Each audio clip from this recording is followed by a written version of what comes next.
Assalamualaikum warahmatullahi wabarakatuh. Perkenalkan, nama saya Alvina Damayanti dari kelas A Metodologi Penelitian Kuantitatif. Di sini saya akan sedikit menjelaskan tentang isi dari proposal yang telah saya buat. Di sini saya membuat proposal yang berjudul tentang pengaruh pemberian pekerjaan rumah terhadap motivasi dan hasil belajar siswa pada mata pelajaran PAI.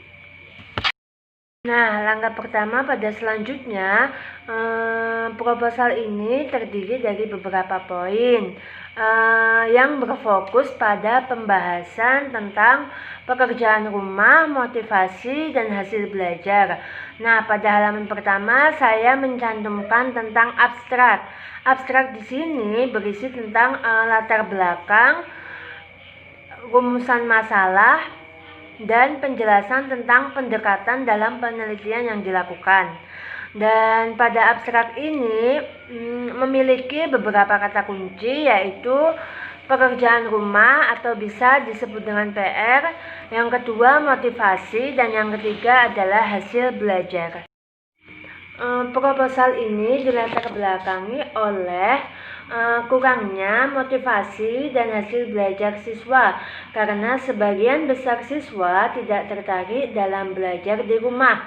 Bahkan terkadang siswa tidak mau belajar sama sekali, bahkan ia lebih mementingkan bermain bersama teman-temannya. Nah, karena masalah ini timbullah kurangnya efektivitas pembelajaran yang berlangsung di dalam kelas. Sehingga dengan adanya problem ini, peneliti mencoba untuk melakukan eksperimen dengan cara memberikan tugas ataupun pekerjaan rumah terhadap siswanya masing-masing. Lalu selanjutnya adalah hipotesis penelitian. Nah, dalam proposal ini dilakukan dua macam hipotesis, yaitu hipotesis nol dan hipotesis alternatif atau bisa disebut juga dengan HA. Nah, dalam proposal ini peneliti berfokus kepada tiga macam pembahasan, yaitu pembahasan mengenai pekerjaan rumah, yang kedua mengenai tentang motivasi, dan yang ketiga mengenai tentang hasil belajar siswa. Yang pertama, pembahasan mengenai apa itu pekerjaan rumah. Nah, pekerjaan rumah di sini merupakan sebuah tugas ataupun pekerjaan tertentu, baik tertulis maupun lisan, yang harus dikerjakan di luar jam sekolah, berkaitan dengan pelajaran yang telah disampaikan oleh pendidik untuk meningkatkan penguasaan konsep ataupun keterampilan dan memberikan suatu pengembangan. Nah, apa sih tujuannya diberi pekerjaan rumah ini? Sebagai upaya agar siswa ini melakukan kegiatan belajarnya lebih aktif lagi dan lebih bisa memahami materi yang telah disampaikan oleh pendidik. Lalu bagaimana sih cara memberikan pekerjaan rumah terhadap siswa? Nah, yang pertama merumuskan tujuan khusus dari tugas yang telah ditentukan. Lalu selanjutnya dipertimbangkan betul-betul apakah pemilihan teknik ini telah dapat mencapai tujuan yang telah dirumuskan sebelumnya. Lalu merumuskan tugas-tugas dengan jelas dan mudah dimengerti. Yang selanjutnya menentukan bentuk resitasi yang akan dilaksanakan, dan yang terakhir menyiapkan alat evaluasi. Nah, pada proposal ini juga dijelaskan tentang apa sih yang dimaksud dengan motivasi belajar.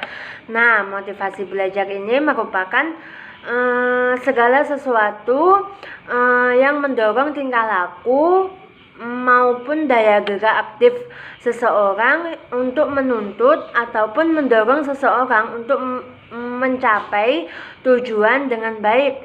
Nah, fungsi dari motivasi ini bisa mendorong peserta didik untuk beraktivitas menjadi lebih aktif.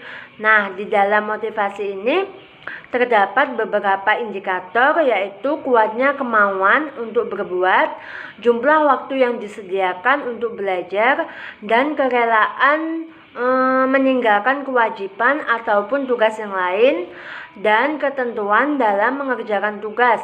Nah, faktor yang mempengaruhi motivasi ini terdapat 2 faktor, yaitu faktor internal dan faktor eksternal. Nah, orang yang sudah mempunyai ciri-ciri seperti ini biasanya selalu tekun dalam mengerjakan tugas dan ulet dalam menghadapi segala kesulitan dan dapat juga mempertahankan pendapatnya. Nah, selanjutnya di dalam proposal ini juga dijelaskan tentang hasil belajar. Nah, hasil belajar ini merupakan suatu proses dan merupakan suatu hal yang sangat penting dalam penyelenggaraan jenis dan jenjang dalam suatu pendidikan. Selanjutnya di dalam proposal ini menggunakan penelitian kuantitatif. Nah, penelitian kuantitatif ini yang mana bertumpu pada pengumpulan data berupa angka hasil pengukuran. Karena itu dalam penelitian ini statistik sangat memegang peranan yang sangat penting sebagai alat untuk menganalisis jawaban dan juga masalah.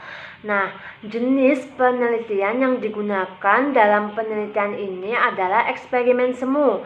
Eksperimen semu sendiri merupakan suatu metode yang bertujuan untuk meneliti hubungan antara 2 variabel ataupun lebih. Lalu variabel sendiri itu merupakan atribut atau sifat atau nilai orang.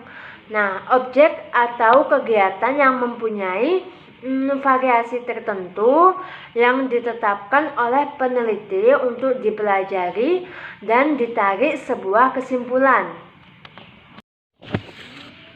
Oke, yang selanjutnya di dalam proposal ini juga dijelaskan tentang populasi, teknik sampling, dan juga sampel.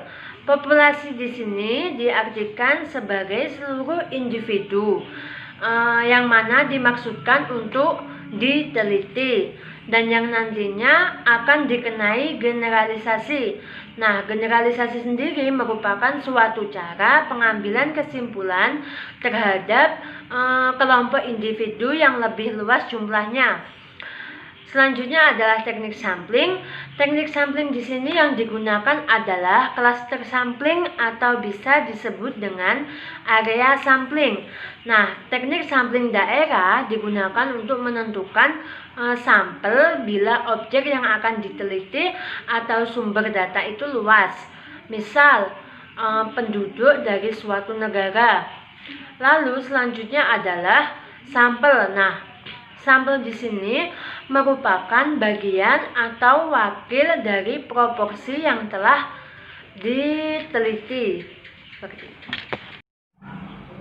Selanjutnya, di dalam proposal ini juga dijelaskan tentang instrumen. Nah, instrumen ini dilakukan dengan melakukan 2 uji, yaitu uji validitas dan uji reliabilitas.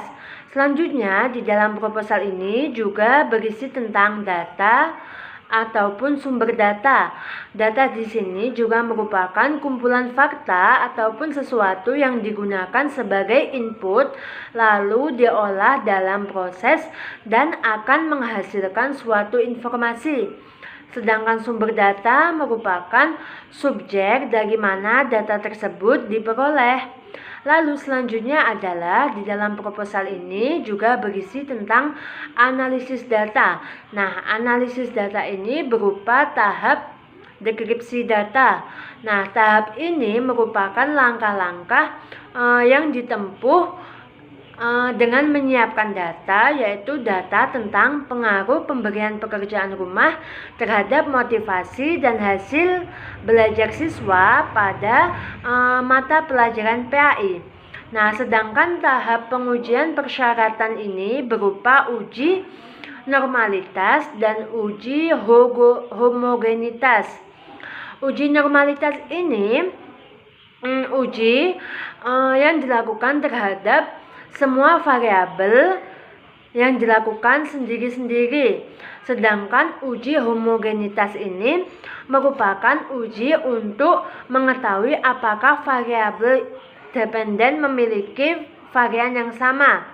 Selanjutnya adalah analisis statistik inferensial. Nah, untuk hipotesis 1x2 diuji dengan uji T. Uji T ini dilakukan dengan bantuan komputer SPSS 16,0, yaitu uji independent sample test. Untuk hipotesis 3 diuji dengan uji MANOVA. Nah, pada uji ini jumlah variabel dependen lebih dari 1 dan variabel independen jumlahnya dapat 1 ataupun lebih.